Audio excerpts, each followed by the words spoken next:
अगला पॉइंट है प्रकाश के परावर्तन के नियम को लिखें। तो प्रकाश के परावर्तन के दो नियम बताए गए हैं। पहला है आपतित किरण, परावर्तित किरण तथा आपतन बिंदु पर अभिलंब, ये सभी एक ही तल में होते हैं। दूसरा है आपतन कोण सदैव परावर्तन कोण के बराबर होता है। यहाँ समझना तुम लोग, प्रकाश का परावर्तन तो बता दिए कि अपारदर्शी पृष्ठ से होता है। तो अपारदर्शी पृष्ठ मान लो दीवार भी है, तो इसमें प्रकाश का परावर्तन स्पष्ट होगा। हम लोग चेहरा देखते हैं तो ऐनक में देखते हैं, दर्पण में देखते हैं। नई गाड़ी रहेगी ना, वो भी अगर देखोगे ना तो दिख जाएगा, लेकिन पूरा साफ नहीं दिखता। तब हम लोग प्रकाश के परावर्तन के लिए सबसे अच्छा चीज़ दर्पण लेते हैं। दर्पण जिसको ऐनक कहते हैं। ऐनक क्या है जानते हो? पारदर्शी कि अपारदर्शी? अपारदर्शी है। अगर ऐनक फूट जाए ना तो पीछे देखना रंगा हुआ रहता है। तो ये आपको जो दिख रहा है ना, यह है दर्पण। कौन दर्पण लेते हैं? समतल दर्पण, नाम दे देते हैं MM। अब कोई प्रकाश स्रोत से, मान लो यहाँ कोई प्रकाश स्रोत है, प्रकाश स्रोत से प्रकाश आ रहा है किधर? दर्पण से टकराना।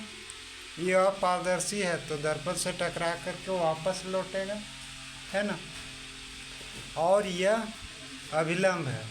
अब देखो, जो प्रकाश टकराने जा रही है दर्पण से, उसको हम लोग आपतित किरण कहते हैं। याद रखना, ये वो क्या हो गया? आपतित किरण। जो टकरा कर लौटती है वह क्या हुआ? परावर्तित किरण। क्या हो गया?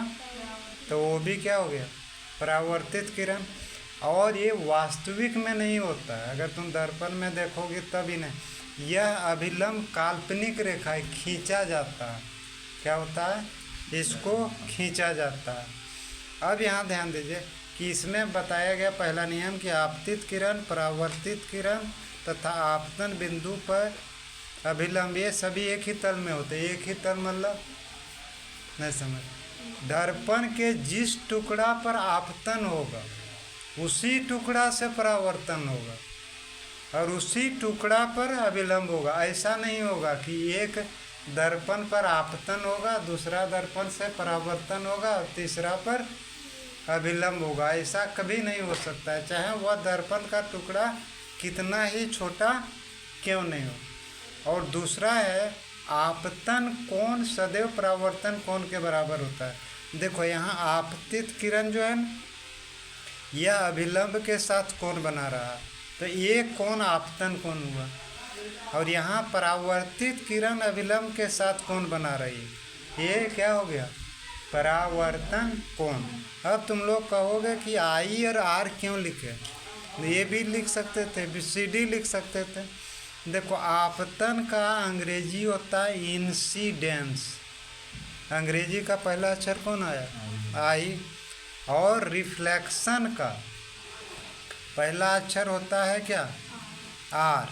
तो ये एंगल ऑफ इंसिडेंस हुआ, इसलिए I हुआ। और ये एंगल ऑफ रिफ्लेक्शन हुआ, इसलिए R हुआ। तो ये I बराबर R का मतलब समझा कि तो कि अगर यहाँ 30 डिग्री का कोण बनेगा तो यहाँ भी 30 डिग्री का ही कोण बनेगा। अगर यहाँ 45 डिग्री का कोण बनेगा तो यहाँ भी 45 डिग्री का कोण। अब तुम लोग एक चीज़ पूछ सकते हो कि सर एक प्रश्न है दिमाग में कि ये दर्पण है। क्या है? दर्पण है। अगर 90 डिग्री पर आपतन होगा तब, मतलब सीधे ऐसे आपतन होगा तब, तो परावर्तन भी सीधे 90 डिग्री पर होगा। समझ में? तुम लोग के घर में ड्रेसिंग मिरर होगा, ड्रेसिंग में बड़ा आईना, घर में टॉर्च होगा ना, तो तुम खाली बायां दायां कर करके टॉर्च वो मारते रहना। समझ गए? बायां दायां करके अगर टॉर्च मारोगे ना तो क्या पता होगा जानते हो? पता चल जाएगा। बायां जाओगे तो टॉर्च का वो जो रिफ्लेक्शन होगा मतलब दर्पण से, वो दायां होते जाएगा। एकदम बिल्कुल सामने आ जाओ तो तुमको लगेगा ना कि सामने से मारोगे ना तो क्या लगेगा पता है कि सामने मान लो वो है, और तुम टॉर्च मारोगे ना तो वो टॉर्चवा जो लाइटवा जाएगा किस पर, एन मतलब दर्पण पर, वो लगेगा ना कि हमारे पेटे में घुस रहा है, क्योंकि सामने मार रहे हो तो सामने आएगा।